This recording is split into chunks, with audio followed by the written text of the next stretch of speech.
पंढरपूर निवडणुकीत गोंधळ. नगराध्यक्षपदाच्या उमेदवारांसोबत मतदान कक्षात आलेल्यांची अनधिकृत घुसखोरी. ईव्हीएम मशीनचे फोटो काढून गोपनीयतेचा भंग.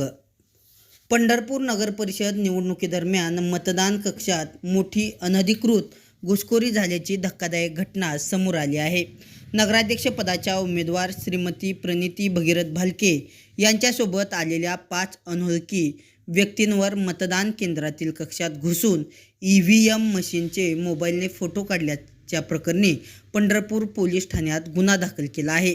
ही घटना दिनांक 2 डिसेंबर 2025 रोजी दुपारी 12 वाजता नगर परिषद उर्दू शाळा क्रमांक 16 खोली क्रमांक 1 सारडा भवन शेजारी या मतदान केंद्रात घडली. केंद्र प्रमुख दशरथ मोरे यांनी दिलेल्या फिर्यादीत नमूद केल्याप्रमाणे उमेदवार प्रणिती भालके या प्रतिनिधी म्हणून मतदान केंद्रात वैधरित्या प्रवेश केल्यानंतर त्यांच्यासोबत असलेले 5 अनोळखी इसम विनापरवानगी थेट मतदान कक्षात प्रवेश करण्याचा प्रयत्न करीत होते.